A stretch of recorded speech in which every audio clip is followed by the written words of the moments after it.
अस्सलाम वालेकुम friends.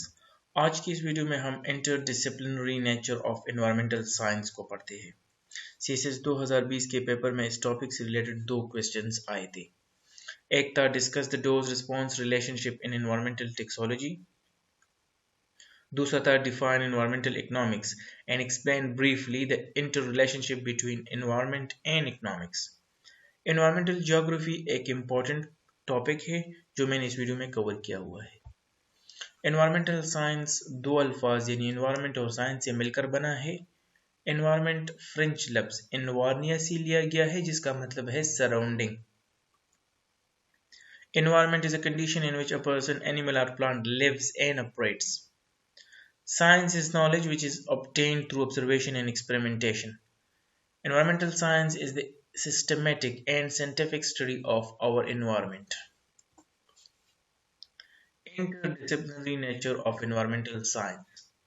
Interdisciplinary का मतलब होता है draws from other field of study. Environmental science is an interdisciplinary field of study. It is the interaction among natural sciences like physics, chemistry, geology, life sciences like biology, biochemistry, microbiology, social sciences like sociology, law, geography, political science, management sciences like management, economics, business, engineering, applied sciences like mathematics, statistics, computer sciences. Environmental science is not a single subject, it is integration of several subjects. Environmental science is not a single subject. It is the integration of natural sciences, life sciences, social sciences, management sciences, technology, and applied sciences. इस figure में भी show किया गया है कि environmental science is not a single subject, but it is the integration of ethics, ecology, biology, chemistry, atmospheric sciences, oceanography, geology, archaeology, anthropology, sociology, history, political science, engineering, economics. Environmental economics. Economics क्या होता है? System of production, distribution and consumption of economic goods and services. Environment, the biotic and abiotic factors surrounding of an organism. Environmental economics is the application of the principles of economics to the study of how environmental resources are managed. It focuses primarily on how and why people make decisions that have consequences for the natural environment. Also concerned with how economic institutions and policy can be changed to consider environmental quality. Environmental economics is an area of economics that studies the financial impacts of environmental policies. Environmental economics is the study of the economics of ecological and environmental issues. It has become a widely studied subject due to growing environmental concerns in the 21st century. It focuses on the monetary value of ecosystem and the cost and benefits of environmental policies. This field of economics helps us to design appropriate environmental policies and analyze the effects and merits of existing or proposed policies.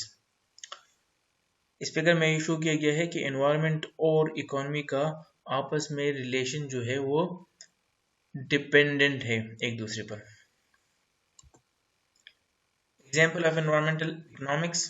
The use of environmental economics is the cap and trade system. Companies purchase carbon offsets from developing countries to make up for their carbon emissions. Example 2. The use of a carbon tax to penalize industries that emit carbon dioxide. Explanation. Environmental economists determine the theoretical or empirical effects of environmental policies on the economy. The approach of environmental economists can either be perspective or incentive based. Perspective based is that in which the government would manually control carbon emissions. Incentive based is that in which the government should set goals and place incentive to those companies who meet that goals. Perspective approach वो होता है जिसमें government inspection के जरिए carbon emissions को control करे. Incentive base ये होता है कि गवर्नमेंट कुछ पॉलिसीज बनाए और उन पॉलिसीज को जो कंपनीज अचीव करे उन गोल्स को, तो उसको reward they. United Nations Conference on the Human Environment held in Stockholm, Sweden from June 5 to 16, 1972. In this conference, Indian Prime Minister Indira Gandhi said, "Poverty is the greatest polluter of all." आप paper में ये coat भी लिख सकते हैं। इस figure को अगर आप समझे तो आप एनवायरमेंटल इकोनॉमिक्स को अच्छी तरीके से समझ सकते हैं। इंडस्ट्रीज के जरिए से रॉ मटेरियल फिनिश प्रोडक्ट्स में कन्वर्ट होते हैं। रॉ मटेरियल से फिनिश प्रोडक्ट्स में कन्वर्ट होने की प्रोसेस को प्रोडक्शन कहते हैं। प्रोडक्शन के साथ साथ एयर भी पोल्यूट हो जाता है, इसी तरह वाटर पोल्यूशन भी होती है और वेस्ट भी जनरेट होता है। उस वेस्ट से एनवायरनमेंट इफेक्ट हो जाता है। एनवायरनमेंट की इफेक्शन से जो ह्यूमन बीइंग्स है वो इफेक्ट होते हैं। इसकी इफेक्शन से इंडस्ट्रीज का जो कंजम्पशन लेवल है वो कम हो जाएगा। क्यों? क्योंकि जो मैन पावर है, जो मजदूर इंडस्ट्रीज में काम करते हैं, जब उनकी सेहत खराब हो जाएगी तो वो इंडस्ट्रीज के बजाय हॉस्पिटल जाएंगे। जब हॉस्पिटल जाएंगे तो इंडस्ट्रीज में लेबर फोर्स कम हो जाएगी। लेबर फोर्स कम होने से प्रोडक्शन में कमी आ जाएगी और उस कमी से जो कंजम्पशन है यानी प्रोडक्ट्स जो है वो कम हो जाएंगे। क्यों? क्योंकि डिजीजेज आ जाएगी, डेथ्स आ जाएंगी लोगों की। रॉ मटेरियल जो है उसकी भी कमी वाकई हो जाएगी, क्योंकि रॉ मटेरियल्स एनवायरनमेंट से मिलते हैं। जब आपने एनवायरनमेंट को पोल्यूट किया तो रॉ मटेरियल फिर कहाँ से आएंगे? दूसरा टॉपिक है environmental geography.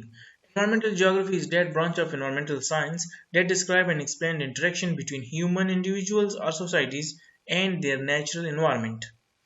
These interactions being called coupled man-environment system.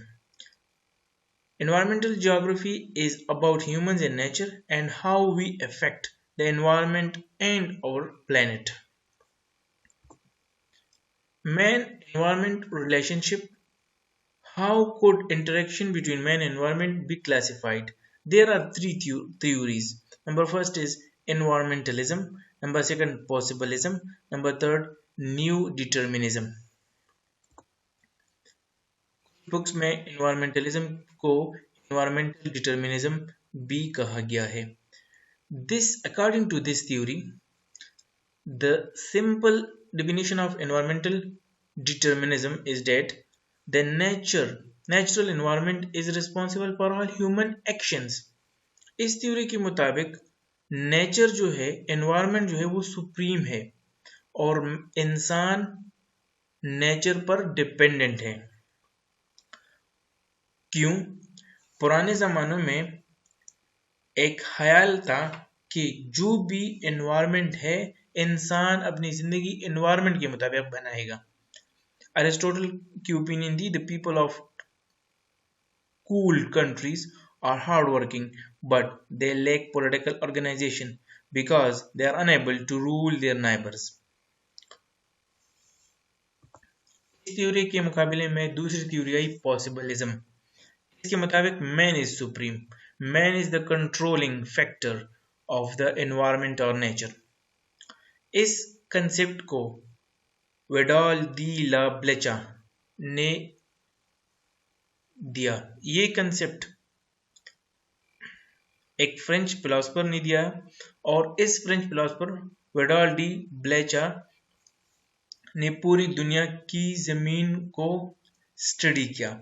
उसने जमीनों को चंद हिस्सों में तकसीम किया और इस हिस्सों को वो पेज बोलती थी, PAYS।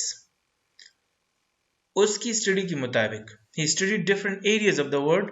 Development depends upon people. If people are hard worker, there will be development. Japan आज के दौर में इसका एग्जांपल ये है कि Japan has no raw materials of steel and coal, but still Japan has the highest steel industries in the world. इस theory को इस क्वेश्चन के जवाब में फेल कर दिया गया कि if man is supreme, then why Antarctica is not developed? तो फिर पॉसिबलिस्ट जो फिलोसफर हैं उनके पास इस सवाल का जवाब नहीं था, तो पॉसिबलिज्म की थ्योरी फेल हो गई और एक नई थ्योरी न्यू डिटर्मिनिज्म आ गई। इस थ्योरी के मुताबिक environment and nature is supreme but give chances to man. Environment and nature work as a traffic signal controller. If environment or nature gives green light, then man can do everything. If environment or nature gives red light, then man cannot do anything. If environment nature gives orange light, then man can do till time permits. तीसरा topic है environmental toxicology. Toxicology toxin से निकला है। Toxin का मतलब है poisons और and their effect on living organism. अगर केमिकल्स का असर सिर्फ एनवायरनमेंट पे अगर केमिकल्स का असर सिर्फ ऑर्गेनिज्म पे हो तो इसको टेक्सोलॉजी बोलते हैं। अगर केमिकल्स का असर सिर्फ एनवायरनमेंट पे हो तो इसको एनवायरमेंटल केमिस्ट्री बोलते हैं। अगर केमिकल का असर ऑर्गेनिज्म और एनवायरनमेंट दोनों पर हो तो इसको एनवायरमेंटल टेक्सोलॉजी बोलते हैं। एनवायरमेंटल टेक्सोलॉजी आज हम पढ़ेंगे। Environmental toxicology is the branch of environmental science that is concerned with the assessment of toxic substances in the environment. Environmental toxicology is concerned with the study of the harmful effects of various chemicals, biological and physical agents on living organisms. Its primary interests are the assessment of toxic substances in the environment, the monitoring of environment for the presence of toxic substances, the effects of toxins on biotic and abiotic components of ecosystem, and the metabolism and biological and environmental fate of toxins. Explanation. Environmental toxicology is concerned with the study of the harmful effects of various chemical, biological, physical agents on the living organism. Rachel Carson is considered the mother of environmental toxicology. क्यों? क्योंकि उन्होंने एक किताब लिखी थी 1962 में और इस किताब में उन्होंने 1962 में जो किताब लिखी थी उसका नाम था साइलेंट स्प्रिंग, जिसमें उसने she covered the effects of uncontrolled pesticides use, dose response relationships in toxicology. Dose क्या होता है? The amount of substance administered at one time. Example 10 mg DDT per day for 90 days. DDT का मतलब क्या है? DDT stands for dichlorodiphenyl trichloroethane. Dose क्या होता है? The amount of substance administered one time, और इसका रिस्पॉन्स यानी रिएक्शन क्या होगा? चेंजेस फ्रॉम नेचुरल स्टेट और टॉक्सिक इफेक्ट्स। इस साइंटिस्ट की मैंने ली है, the right dose differentiates a poison and a remedy. The science of toxicology is based on the principle of dose-response relationship. A relationship between a toxic reaction, the response, and the amount of poison received, yani the dose. An important assumption in the relationship is that there is almost always a dose below which no response occurs or can be measured. A second assumption is that once a maximum response is reached, any further increase in the dose will not result in any increased effect. The dose of a poison is going to determine the degree of effect it produces. Dose-response relationship, a fundamental concept in toxicology. इस figure में अगर हम देखें, पिछली slide में मैंने आपको पढ़ाया, ये लिखेगा second consumption is that once a maximum response is reached, further increase in the dose will not result in any increased effect. ये डोज अगर फिर ज्यादा हो गई तो फिर कोई इफेक्ट यानी कोई रिस्पॉन्स हमें नहीं मिलेगा। यहां से लेके यहां तक, यानी अगर हम एक्स एक्सिस पर डोज ले ले और वाई एक्सिस पर रिस्पॉन्स ले ले, यहां से लेके यहां तक कोई इफेक्ट नहीं होगा। फिर एक टाइम आएगा कि इफेक्ट यानी क्रिटिकल पॉइंट के बाद इफेक्ट हमें शो होना शुरू हो जाएगा। एट एंड एक ऐसा पॉइंट आएगा कि डोज बढ़ाने से कोई रिस्पॉन्स नहीं आएगा। मिसाल मैं आपको ये दे देता हूं, आप एक ग्लास ले लें, उसमें 2 या 3 दाने चीनी डालें तो यहाँ से लेकर यहाँ तक इससे मुराद 2 या 3 दाने चीनी की है, जो पानी को मीठा नहीं करेगा। लेकिन जैसे ही आप 1 टेबल स्पून 1 चम्मच चीनी डालें तो थोड़ा बहुत रिएक्शन स्टार्ट हो जाएगा। यहाँ तक कि आप जब उसको पूरा भर दें तो फिर डोज इतना ज़्यादा हो जाएगा कि रिस्पॉन्स और डोज का कोई इम्पैक्ट नहीं होगा। लेकिन एक हद तक, यहाँ से लेकर यहाँ तक इफेक्ट शो होता है, फिर इफेक्ट शो नहीं होगा। Friends, that's all for today's. If you have any question, any queries, you can write in the comment box. Inshallah, I will answer you. Thank you. Allah Hafiz.